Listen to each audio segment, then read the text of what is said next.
Valoriser la production locale et constituer les filières artisanales, tel est le but de la première édition du Forum Exposition sur les filières artisanales et le consommé local organisé ce mercredi à Brazzaville par les ONG Essor et d'autres partenaires. Au cours de ce forum, les participants ont eu droit aux expositions et ventes des produits locaux, transformation alimentaire, dégustation, démonstrations culinaires, mais surtout quelques conférences sur la valorisation des légumes et fruits produits et transformés au Congo, comment inciter à consommer local. Ceci pour inciter les jeunes Congolais à l'entrepreneuriat. Le message qu'on essaie de passer à travers notre intervention, c'est de dire qu'on a un fort potentiel qu'on néglige.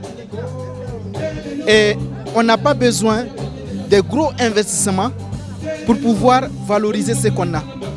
Il suffit qu'on définisse les politiques qu'il faut et qu'on les impose là où il faut. On a des jeunes qui ont un bon potentiel, mais qui ont besoin qu'on les renforce.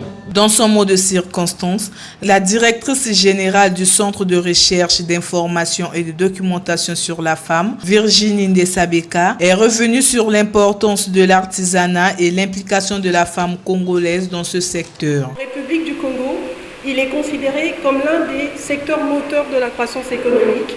Ainsi, une loi numéro 7/2010 du 22 juin 2010 régissant l'artisanat est venue réglementer ce secteur d'activité.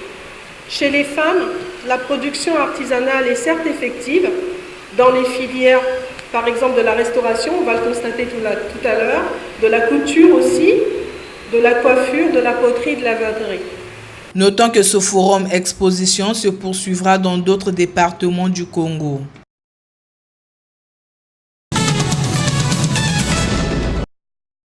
Plusieurs artisans de Brazzaville ont aménagé leur stand dans la cour de la Maison de la Femme ce mercredi en marge du forum sur les différentes filières artisanales congolaises et le consommé local. Une prise de contact directe entre artisans et visiteurs qui a permis à chaque artisan de présenter son savoir-faire. J'expose le moringa. Je parle du bienfait de moringa parce qu'il y a beaucoup de vertus. Nous luttons contre l'excès de poids et l'obésité par les méthodes naturelles. Alors, quelles sont ces méthodes? On conseille des thés. Nous avons des thés très efficaces, faits à base de moringa.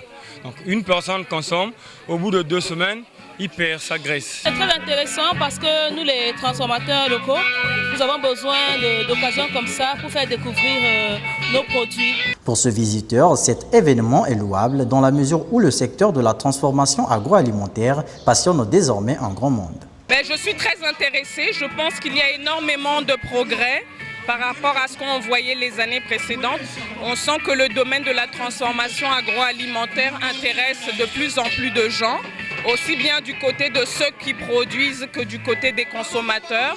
On parle beaucoup du bio en ce moment et donc je constate que même si c'est encore timide et que c'est encore pas suffisamment développé, en tout cas, ça va crescendo et ça intéresse de plus en plus de gens. Initiée par l'ONG Essor, la première édition de ce forum a été bénéfique pour l'artisanat, un des secteurs moteurs de la croissance économique en République du Congo, selon la loi numéro 7 du 22 juin 2010.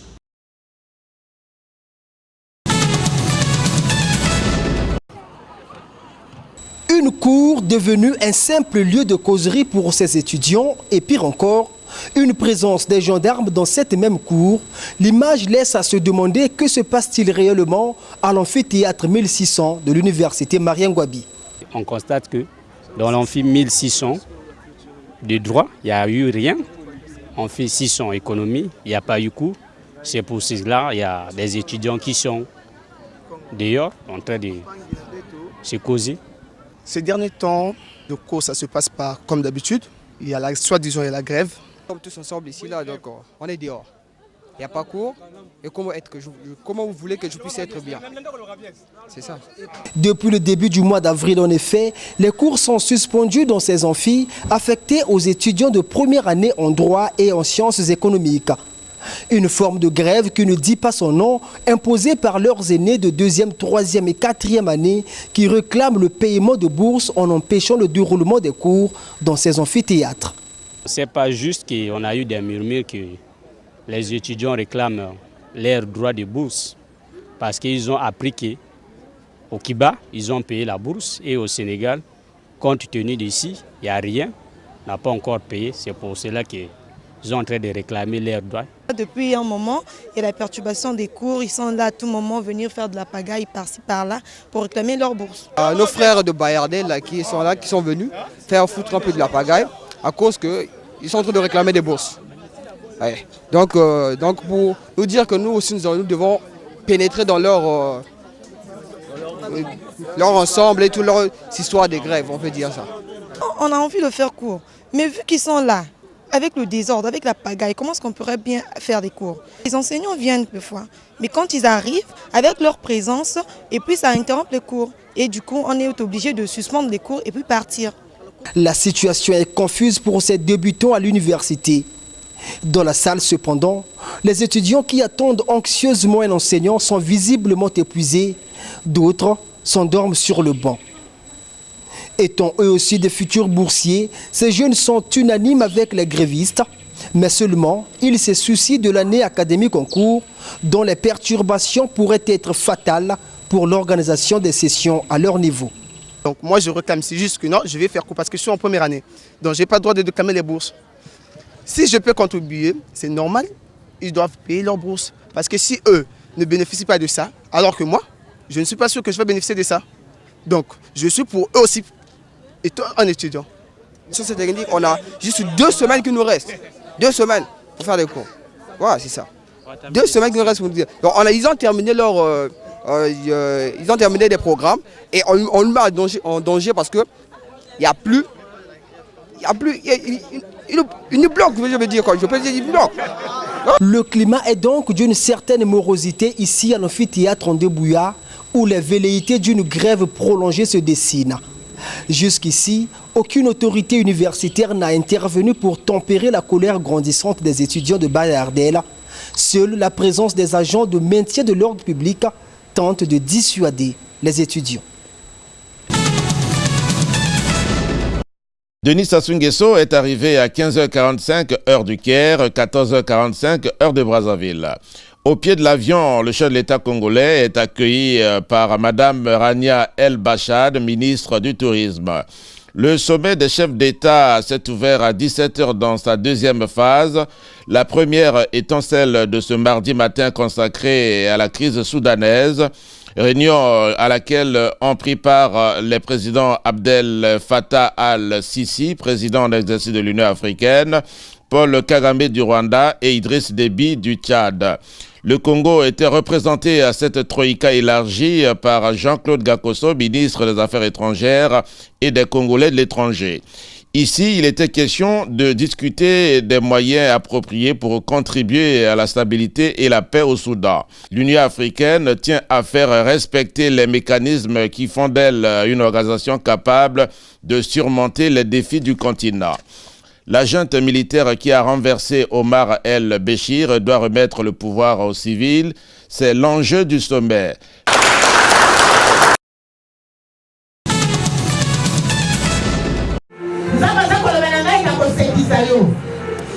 C'est un programme hautement spirituel où tout Brazzavillois est attendu pour sa bénédiction. Le ministère d'évangélisation, la puissance du Saint-Esprit appelle à se mouvoir pour les 28 jours de prière qu'il a ouvert depuis le 1er avril dernier. Un programme inspiré par Dieu le Tout-Puissant à son serviteur, le pasteur Hilbert Makongila. Le programme vient de Dieu et le nombre aussi vient de Dieu parce que le Dieu de la Bible, c'est un Dieu des nombres. Dieu nous a dit de faire un programme des familles sur 28 jours et nous avons maintenu les 28 jours. La délivrance de la famille, c'est le thème de ce rendez-vous, une occasion pour les foyers de sortir du joug des liens et des pièges de l'ennemi à travers des prédications et prières de délivrance des éminents serviteurs de Dieu invités à cet effet. Les familles, il y a des esprits de réclamation, il y a des liens et la majorité des gens sont victimes des réalités spirituelles des familles. Nous voyons ça aussi même dans la Bible, d'où le Seigneur m'a mis à cœur, le Seigneur m'a parlé pour prendre des familles et les mettre dans un programme de prière de 28 jours de prière et de jeûne. Donc chaque homme de Dieu a sa grâce. J'ai invité les autres pour participer dans cette histoire, dans cette réalité de la destruction des malédictions familial. Parmi les invités à ce programme, l'adorateur du Seigneur Moïse Matuta de la République démocratique du Congo qui a foulé la terre brassavilloise ce mercredi matin. Quand on est adorateur, lorsqu'on rentre dans la présence de Dieu, certainement on sera avec un message. Un adorateur, lorsqu'il rentre dans la présence de Dieu, il ne veut pas sortir sans que Dieu lui dise quelque chose. Donc je suis adorateur, je suis à chant de l'Éternel. Je suis également prédicateur de l'Évangile. Ça fait, 27 ans que je suis dans ces choses-là. Et forcément, on doit avoir quelque chose à dire. Donc, en tout cas, Dieu nous a fait énormément du bien. C'est le nouvel album qui vient de sortir. Nous avons les CD, et nous avons également les DVD. Ils seront disponibles pendant ces assises, donc venez. Les serviteurs du Christ appellent les Brazzavillois de tous bords à répondre présents aux 5 derniers jours de ce programme, au siège même de l'Église. J'invite tout le peuple de Dieu à venir pendant cette fin de semaine, c'est-à-dire qu'aujourd'hui, demain, jeudi, vendredi et jusqu'au dimanche, pour écouter la parole de Dieu, nous asseoir sur l'herbe verte, pour écouter la parole de Dieu. Et je pense que le Seigneur nous fera énormément du bien. J'invite les gens de Wenze, Makelekele, Bakongo, de partout. Je vous invite au 786 de la rue Mundongo, à Makelekele, précisément au marché Bourreau. Arrêt Saïsaï, au ministère international, la puissance du Saint-Esprit. Chaque jour, nous sommes là à partir de 15h. Et le programme, nous allons clôturer ce dimanche 28 avril à partir de 16h. C'est donc un rendez-vous à ne pas rater pour tout le peuple de Dieu, car le Seigneur ne fait pas des choses à moitié.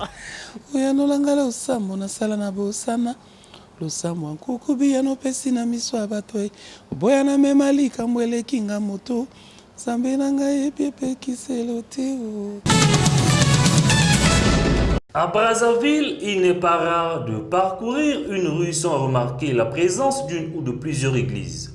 Le Congo étant un État laïque, chacune de ces églises exerce librement selon son programme. Seulement, certaines églises ne prennent pas le soin de régler leur sonorisation ou organisent des cultes tous les jours ou presque, menaçant parfois la quiétude des paisibles citoyens. Je pense que nous tous, nous sommes témoins dans nos quartiers, dans nos différents arrondissements et dans nos villes que certaines églises, notamment dans la tenue, dans l'exercice de leur culte ou de leur ministère, à travers les activités cultuelles, effectivement, nous recevons des plaintes des voisins par rapport aux nuisances sonores. Aussi, depuis quelques jours, les services de la police administrative interpellent les responsables des églises à se conformer à la loi du 23 avril 1991 et aux circulaires du 29 octobre 2004 et celle du 4 octobre 2017 sur la nuisance sonore. Une opération qui n'empiète pas les principes bibliques, a indiqué le secrétaire général du Conseil supérieur des églises de Reveil du Congo, Eugène Bruno Ngewuya. L'importance de l'ordre, c'est pour qu'il y ait la paix. La paix par rapport à ses voisins, la paix aussi dans l'environnement dans lequel on évolue. C'est l'objectif. On met de l'ordre pour qu'il y ait de la paix. La paix aussi pour ceux qui sont en train d'adorer leur Dieu, qu'ils le fassent dans le respect des conditions. La paix aussi pour les voisins. Il est demandé à ce que les églises de Reveil puissent être construites en matériaux durables. Et jeune Bruno Ngewuya invite les responsables des églises de Reveil du Congo à se conformer à la loi. Maintenant, au niveau du Conseil supérieur des églises de Reveil du Congo, nous sommes en train de travailler pour inviter les pasteurs simplement à se mettre en règle, à se conformer aux lois et règlements de la République, tant que celles-ci ne nous empêchent pas d'exercer le ministère. Il ne s'agit pas d'empêcher, je l'ai déjà dit et répété, que les autorités ne visent pas à fermer les églises de Reveil pour fermer les églises de Reveil. Le Conseil supérieur des églises de Reveil du Congo accompagne et accompagnera toujours les églises de Reveil du Congo, a laissé entendre Eugène Bruno Ngewuya,